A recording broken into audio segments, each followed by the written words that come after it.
అమ్మ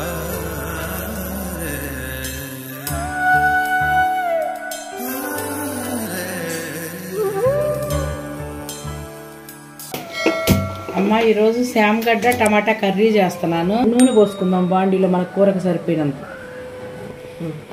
ఆయిల్ కాగాక మనం ఆవాలు వేసుకుందాం. ఆ తర్వాత జీలకర్ర వేస్తాను. ఆవాలు జీలకర్ర వేసింది. ఎండుమిర్చి వేస్తాను. ఇప్పుడు మనం ఉల్లిపాయ ముక్కలు వేస్తున్నాం. ఒక పెద్ద ఉల్లిగడ్డ కోసాను. ఉల్లిగడ్డ పెద్ద సైజుది కోసింది. కాస్త ఎర్రగా యాగనిద్దామండి. కొంచెం కరివేపాకు కూడా వేసి తిప్పుకుందాం బాగా. కరివేపాకు కమ్మని వాసన వస్తుంది. నేను ఒక మీడియం సైజు టమాటాలని 3 టమాటాలు కట్ చేసుకున్నా సన్నగా ముక్కలు. ఎర్రగా కాలినాయి కాబట్టి ఉల్లిపాయలు వేసేస్తాయి టమాటాలు. కలిసేలా తిప్పుదాం. ఇందులో కొంచెం సాల్ట్ వేస్తున్నాం. మళ్ళీ వేసుకుందాం మనము. కొంచెం సాల్ట్ వేసా కదా, కొంచెం పసుపు కూడా వేసుకుందాము.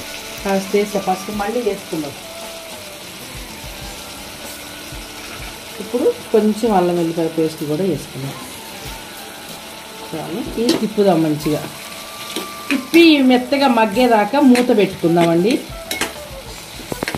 మంట సిమ్ములో పెట్టుకుంటా మూత పెట్టుకొని మగ్గించుకుందాము.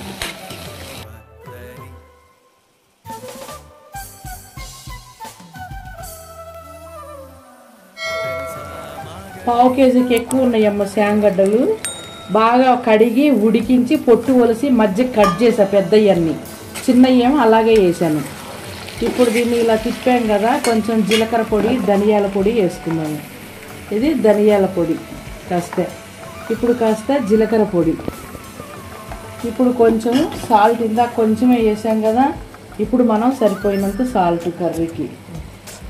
ఇప్పుడు పసుపు కూడా వేసుకుందాం. ఇందాక కొంచెం పసుపు వేసాను నేను.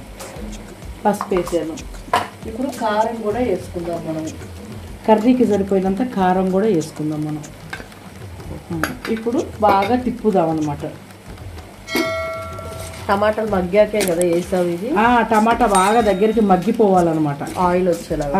ఇప్పుడు ఇది తిప్పే కదా.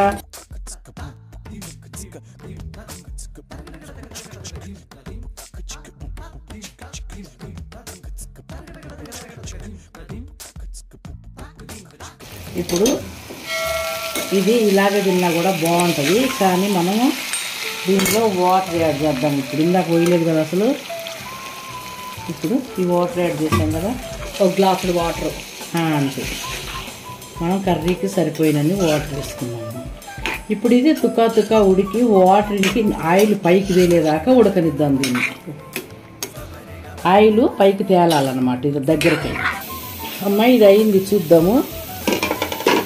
చూసావు కదా, స్మెల్ బాగా మంచిగా ఉడికింది. మనకి తుక్క దగ్గరకు వచ్చి ఆయిల్ కూడా ఎట్లా ఉందో అయిపోయింది.